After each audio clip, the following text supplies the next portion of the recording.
Sir నా పేరు B Vaishnavi sir. ఇప్పుడు బాధితురాలు మనమ్మ గారి కోడాలి సార్ నేను. సార్ మా వాళ్ళు నాకు తెలిసి నేను పుట్టినప్పటి నుంచి అక్కడే ఉంటున్నారు సార్. ఏ రోజు ఎవరికి అన్యాయం చేయాలని వాళ్ళు అనుకోలేదు సార్. కానీ మేము మొన్న హాలిడేస్ అని చెప్పి ఇంటికి వచ్చాము సార్.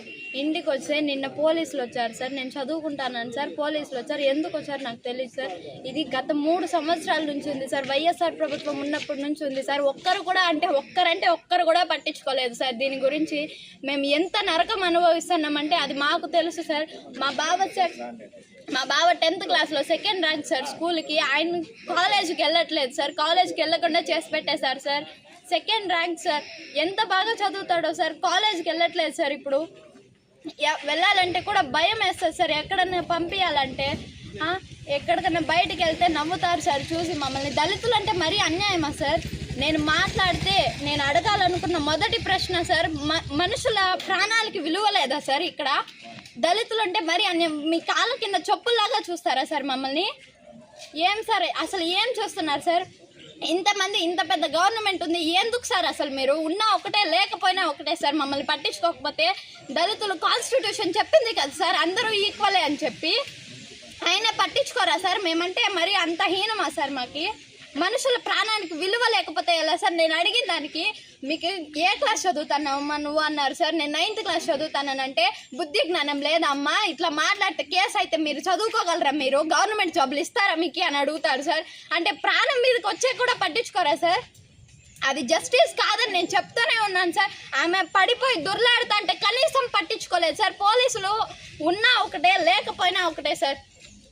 ఆ మేడం అయితే పోతే పోయిందని చెప్పి వాళ్ళ బండ్లో కనీసం అంబులెన్స్ ఫోన్ చేయలేదు. కనీసం రెస్పాన్స్ మానవత్వం లేదా సార్? ఫోన్ చేసి చెప్పచ్చు కదా సార్? లేదు సార్. మళ్ళీ మా మామని అరిచారు సార్. ఏదో బూతు మాటలు కూడా అన్నారంట సార్. బూతు మాటలు అని తిట్టారంట సార్. తీసుకెళ్ళండి అమ్మా, మీకేం బుద్ధి జ్ఞానం లేదంటే అప్పుడు వాళ్ళు ఉన్నది ఎందుకు సార్? కనీసం ఫోన్ చేయొచ్చు కదా సార్? అన్ని జీపులు ఉన్నాయి, ఒక్కసారి తీసుకెళ్తే ఏమవుతుంది సార్? అన్ని మాటలు మాట్లాడతారు కదా సార్.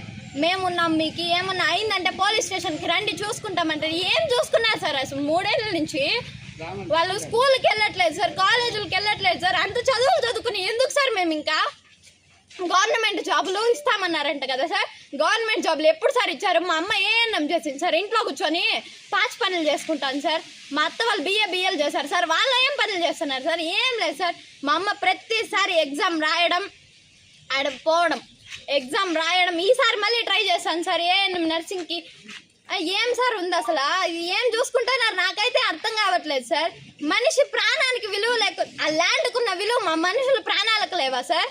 దళితులు అంటే మరీ అన్యాయం. నేను చదువుకుంటాను సార్.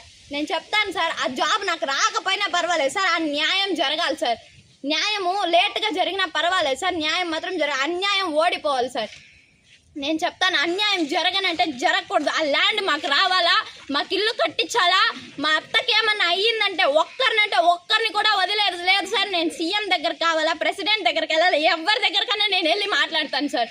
నాకేమీ భయం లేదు సార్. పోయింది సార్ భయం. నిన్న వాళ్ళు మాట్లాడిన మాటలకి రెస్పెక్ట్ పోయింది, అంతా పోయింది సార్. ఏదన్నా జరిగితే వాళ్ళకి వెళ్ళి చెప్పాలా అని నాకు ఉన్నింది సార్.